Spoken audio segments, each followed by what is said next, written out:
a primeira coisa que ele faz é olhar para o olhar do chefe, para ver como é que está aquele corpo apaixonado naquele dia. Se tiver brabo, está terrível. É esse o nosso campo social, produção de corpos apaixonados e produção de marcas. É isso que Spinoza está dizendo. Vamos passar por isso, ultrapassar isso. Cláudio, certas pessoas que acho que você chamaria de espinosistas, como Kafka, o Van Gogh, o Castanheda, eles trabalham com o terceiro gênero de conhecimento, com a intensidade. Dizeriam isso. Eles são homens ou eles já são uma superação do homem? Olha, aqui uma pergunta terrível que você me fez, né? O Nietzsche diz, olha, eu não conheço alguém que não seja homem, né? O Nietzsche diz que essa questão, eu só posso responder por Nietzsche, eu não tenho como, Spinoza não tem como responder, não tem operador para responder por Spinoza. E essa questão do aparecimento de linhas novas ainda não surgiu. Ainda não surgiu. Você vê isso aqui, vê isso ali. Mas no Dom Juan, no Castanheda, o Dom Juan é capaz de fazer coisas inimagináveis, né? Para a consciência, né? Inimagináveis para a consciência. Para o homem da consciência em matéria de poder. A prova do Castanheda é se jogar de um abismo. E ele não morre, ele cai para o Naual, ele cai para o campo das puras forças. Atenção, atenção. Essa é uma leitura fantástica do Castanheda. Essa é. Quem jogasse no abismo cai lá embaixo. Porque senão a natureza não tem força de gravidade. Veja bem o que eu estou dizendo. Veja bem. Quando a NASA quis mandar um foguete à Lua, o que ela teve que entender primeiro? Entender que há uma força da gravidade.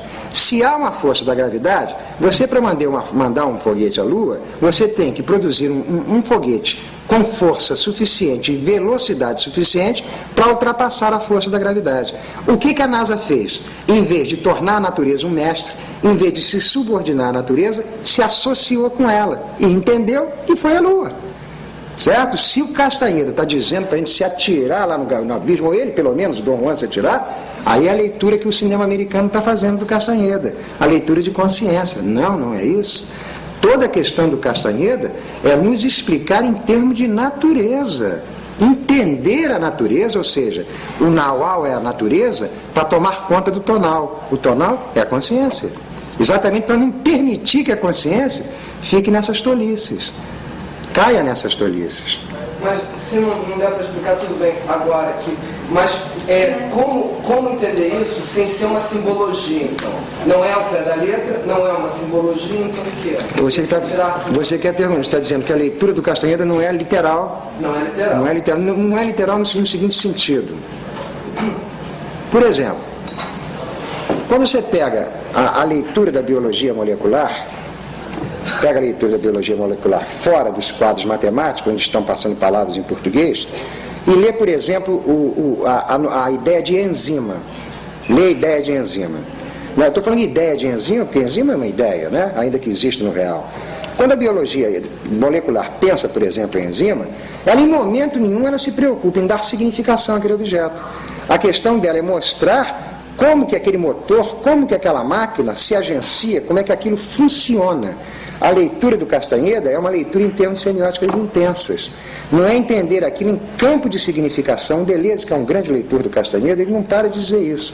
Quando você lê o Castanheda, não se preocupe em interpretar, em querer buscar significados ocultos ou mesmo significados literais. Porque o mundo do Castanheda é uma semiótica da intensidade. É entender a vida como uma intensidade, como agenciamentos contínuos com a natureza, agenciamentos esses que só podem ser fortalecidos através do pensamento. Se você entender o que está se passando, porque senão você fica submetido ao acaso dos encontros, que é o que ocorre conosco. Nós, os homens da consciência, somos inteiramente submetidos ao acaso dos encontros. A vida se torna para nós insuportáveis porque nós nunca sabemos as forças que vêm de fora para nos tolher. A obra do Castanheda seria esse investimento de Deleuze, pelo menos ele vai trabalhar aquele texto dele. Tem até uma tradução diferenciada em português, eu não me esqueci agora, é o Poder não sei o quê, que é um dos textos principais onde o Dom Juan está trabalhando no Naual, no restaurante com o Castanheda. Os leitores aí devem saber qual é o texto que eu estou falando. Hein? Como? É esse aí, que tem um título em inglês diferente, exatamente, onde ele vai tentar fazer essa leitura. E aí eu acredito que, em termos vitais, o Dom Juan é um espinosista. Ô Luiz Carlos, como entender um feiticeiro como Dom Juan? Tem duas linhas para você entender um feiticeiro. Você entende no campo do significado, você lembra para o campo do fantástico, do fanático, da tolice, da consciência, ou pensa o feiticeiro, olha que coisa louca, pensa o feiticeiro como epistêmico. Ele está passando ali um novo modo de vida, uma nova linha. É difícil essa leitura, realmente. Né? Como você colocou muito bem, né? Ou vamos para o literal, qual a interpretação anagógica, qual? Seria essa, uma semiótica das intensidades. Mas nem esse homem, como o Dom Juan, que trabalha na semiótica das intensidades, ele ainda não é uma superação do homem. Olha, eu acho que não. Ele não está no terceiro gênero de conhecimento do Spinoza. O terceiro gênero de conhecimento passa, mas ele não permanece sempre. Porque o terceiro gênero, eu já coloquei, que quando você faz um trabalho na biologia molecular, agora eu vou melhorar o terceiro gênero. Vou dar uma melhorada no terceiro gênero. Tá? Por exemplo, vocês pegam o prefácio da obra do Michel Foucault, da História da Sexualidade e o Uso dos Prazeres 2, onde o Foucault coloca que a função da filosofia é a problematização. Ele libera essa categoria, problematização. Ora, problematização, o que é isso, problematização?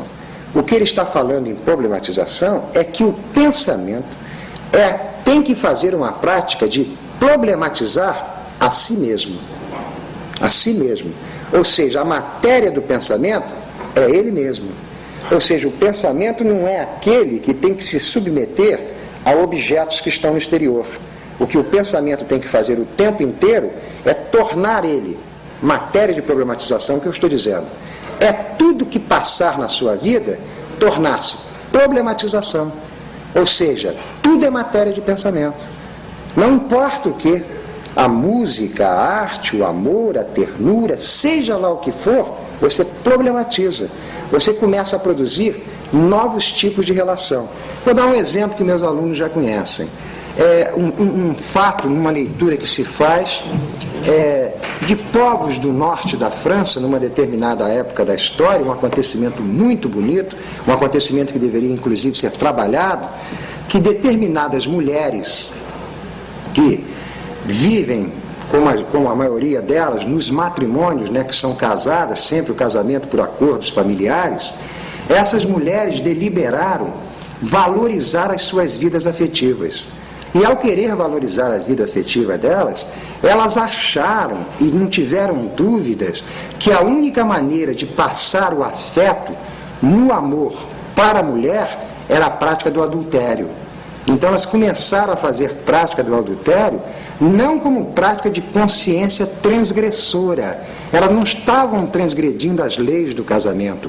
Elas estavam produzindo uma linha de vida. Adultério como linha de vida, porque era o único lugar em que poderia passar o campo afetivo.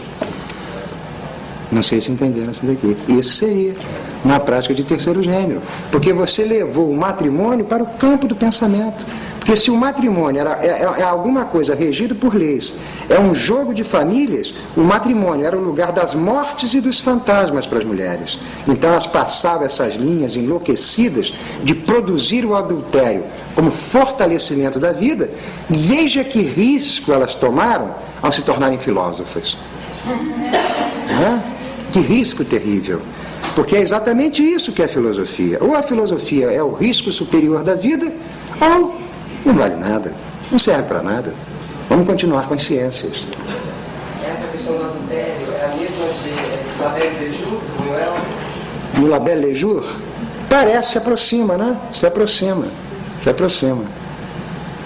Não estou muito lembrado do Labelle Lejour, mas sim. Catherine Deneuve, né? Sim. O que eu estou passando do adultério é uma questão que o Spinoza está nos colocando em termos da lei. Porque quando nós pegamos um morfema, né, uma palavra, lei, essa palavra vem penetrada de significações, certo?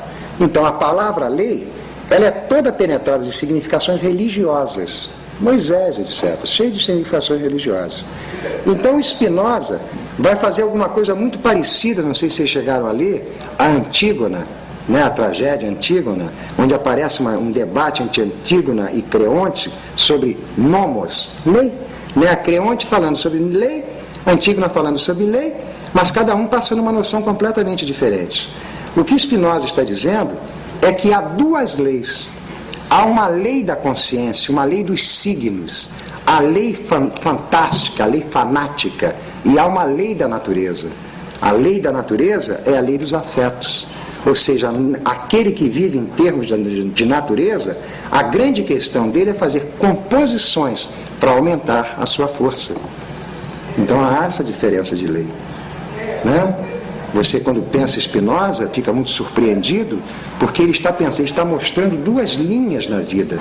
Uma linha em que você é comandado pelas leis autoritárias, as leis que geram obediência, as leis do poder político e a lei da própria natureza. A primeira, você transgride. A segunda é férrea. A segunda, ou você entende, ou você não ultrapassa, entendeu? É o caso que eu citei da NASA. Ou você entende as forças da gravidade, ou não tem foguete